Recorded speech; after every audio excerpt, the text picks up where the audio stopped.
pense que la désertification médicale est un des problèmes les plus importants de la société française actuelle. Il existe de nombreux territoires où le nombre de médecins est insuffisant par rapport au nombre d'habitants. On appelle ce phénomène les déserts médicaux.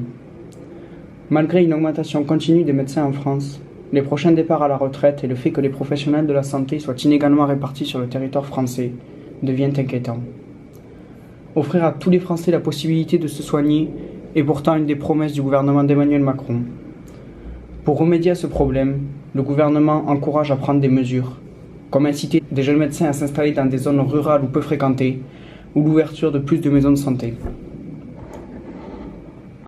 Vous avez ici une caricature de Plantu, un célèbre dessinateur, montrant la difficulté des déserts médicaux dans les zones rurales. Sur cette carte, nous observons une forte inégalité géographique concernant les déserts médicaux en France. Il y a 10 ans, une majorité du territoire français possédait une marge sur l'insuffisance des médecins, qui n'était pas encore un phénomène inquiétant. Marge qu'elle ne possède plus aujourd'hui à cause, entre autres, des départs à la retraite ou des jeunes professionnels qui privilégient les zones urbaines pour s'installer. Ces conditions un petit peu difficiles, on a un avantage majeur qui s'appelle la liberté d'installation.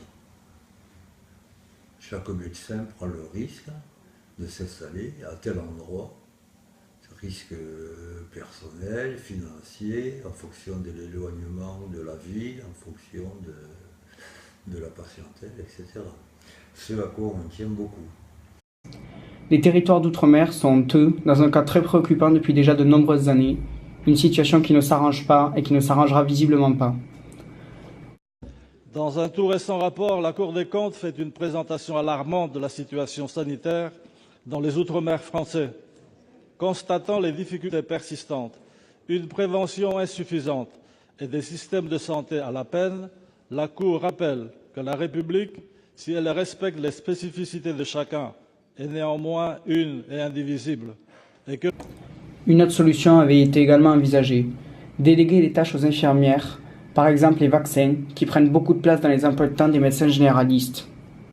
Le développement des maisons de santé est aussi une solution proposée par quelques candidats à l'élection présidentielle, notamment Emmanuel Macron, qui en avait fait une de ses promesses et qui a promis de les doubler jusqu'à la fin de son mandat en 2022.